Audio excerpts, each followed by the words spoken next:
Magandang araw po sa inyo, Miss Selena. Lalo na po sa mga nakikinig ngayon. Tago niyo na lamang po ako sa pangalang Marsing. Isa po akong karpentero dito sa baryo namin. At ang kwentong ibabahagi ko sa inyo ay tungkol ito sa aming naging karanasan ng aking asawa.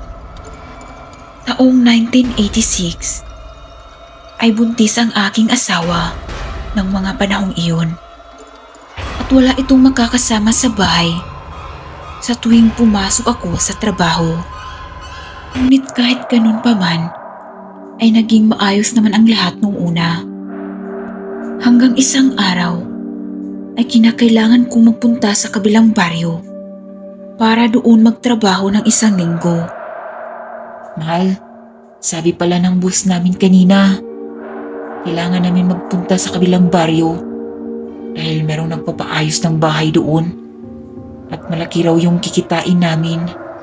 Ayos lang ba yun, mahal? Mawawala ako ng isang linggo at wala kang makakasama rito sa bahay natin. Gusto ko sanang tanggihan yun kaso sayang naman, mahal.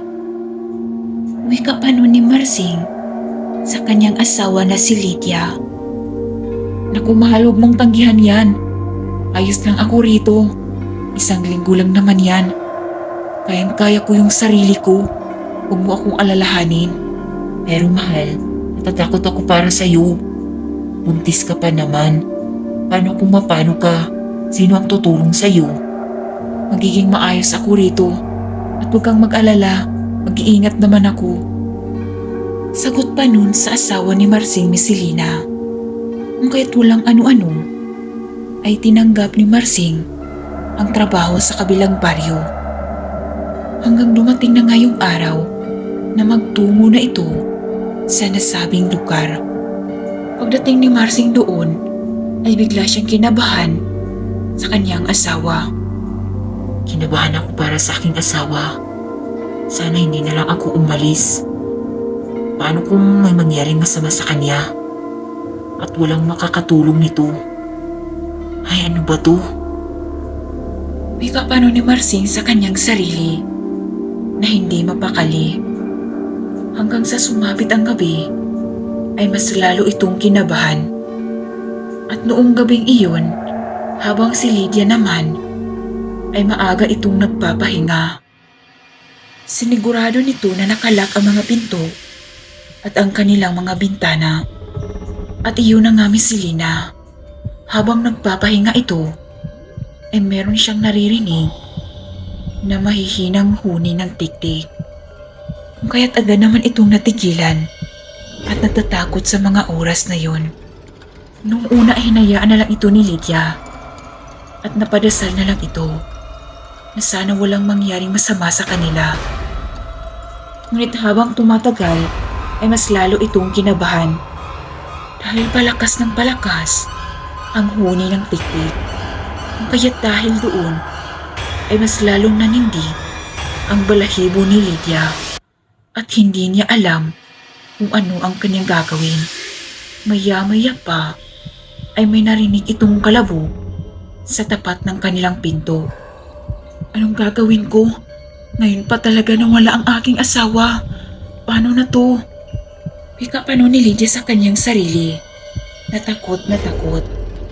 At maya-maya lang ay bigla na lang nawala ang kalabog. Ngunit bigla namang may kumatok sa kanilang pintuan. Nakiramdam muna si Lydia ng mga oras na yun.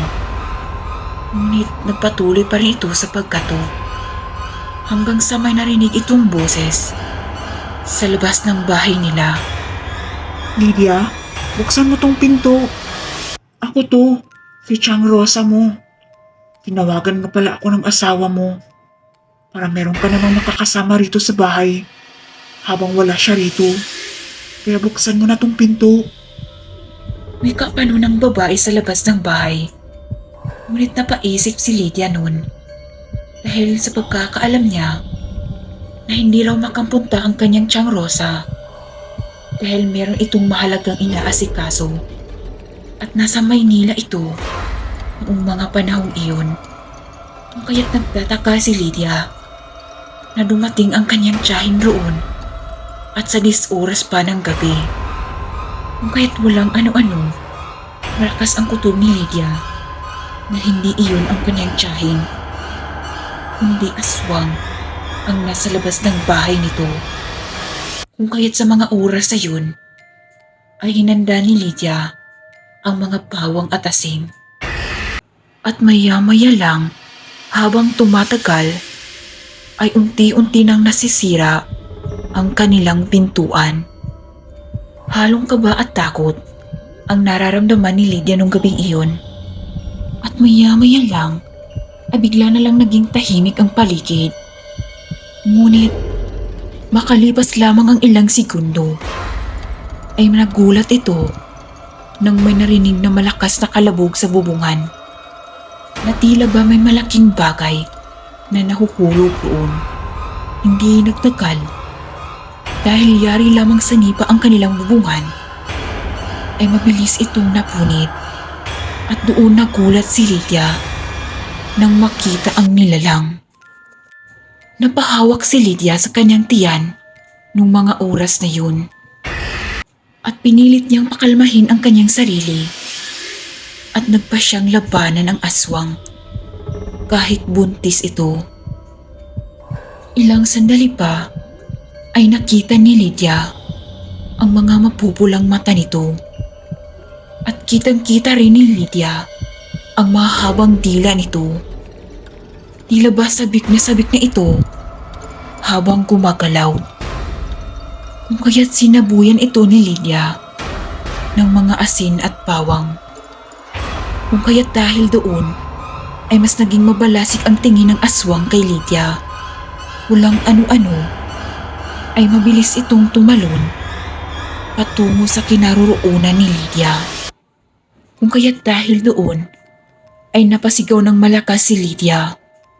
Sinabuyan niya ulit ang aswang ng mga bawang at asin. Ngunit ngumisi lang ang aswang at agad itong lumundag sa kanya.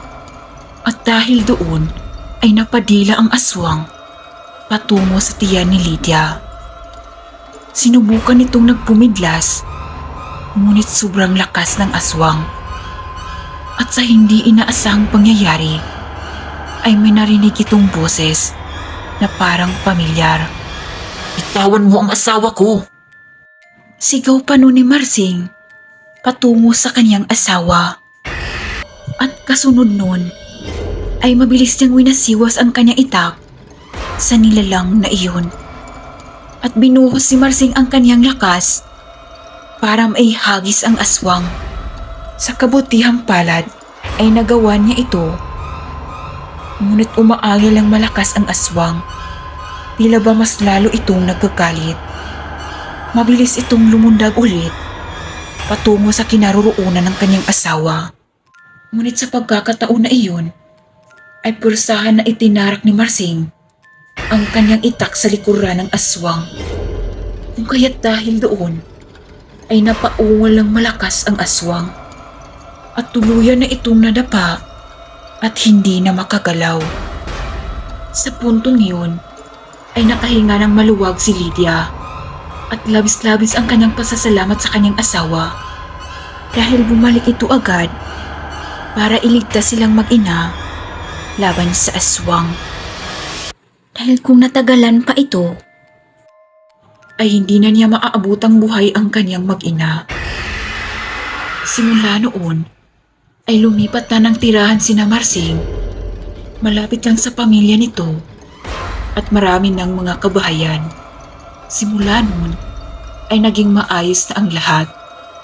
Hanggang dito na lang pumi si Lina at lubos na gumagalang Marsing.